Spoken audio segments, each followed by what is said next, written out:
Shalom, selamat malam. Renungan malam Sabda Bina Umat, Rabu 30 November 2022. Firman Tuhan malam ini terambil dari Galatia 5 ayat 1 sampai 5. Demikian firman Tuhan. Supaya kita sungguh-sungguh merdeka, Kristus telah memerdekakan kita. Karena itu berdirilah teguh dan jangan mau lagi dikenakan kuk perhambaan. Sesungguhnya aku, Paulus, berkata kepadamu, jikalau kamu menyunatkan dirimu, Kristus sama sekali tidak akan berguna bagimu. Sekali lagi aku katakan kepada setiap orang yang menyunatkan dirinya, bahwa ia wajib melakukan seluruh hukum Taurat.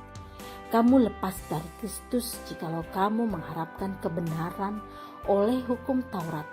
Kamu hidup di luar kasih karunia. Sebab oleh roh dan karena iman, kita menantikan kebenaran yang kita harapkan. Demikian firman Tuhan.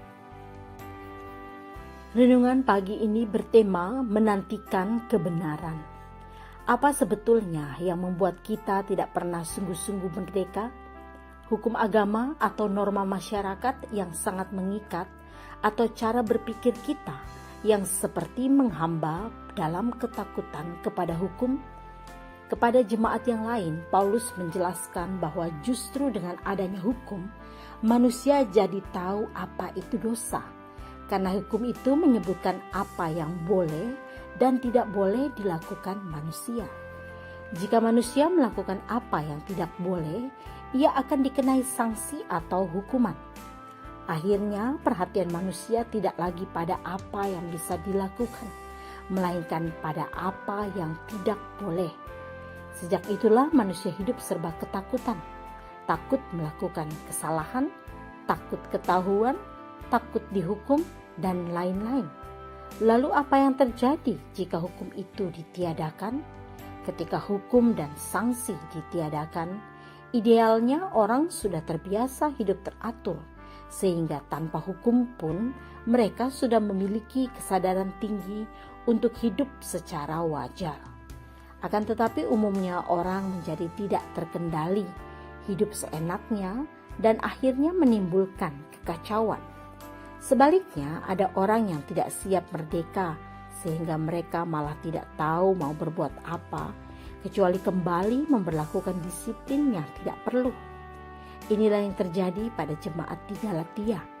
Mereka sudah dimerdekakan oleh Kristus dari hukum Taurat yang mengikat, tetapi masih tetap mau hidup berdasarkan hukum itu. Paulus tidak bermaksud mengkampanyekan hidup tanpa aturan sama sekali, melainkan menantang kita untuk hidup tertib teratur secara wajar tanpa harus merasa tertekan ataupun terancam. Paulus menekankan bahwa kita dapat hidup wajar sebagai orang merdeka berdasarkan kebenaran yang diajarkan Kristus. Selama kita memberlakukan kebenaran Kristus, ketika kita melakukan kesalahan, pengampunan Kristus tersedia dan pertolongannya nyata atas kita. Doa malam ini, ya Tuhan, nyatakanlah kepada kami kebenaran-Mu, supaya kami dapat hidup di dalamnya dengan leluasa. Demikian renungan malam ini. Selamat beristirahat. Tuhan Yesus memberkati.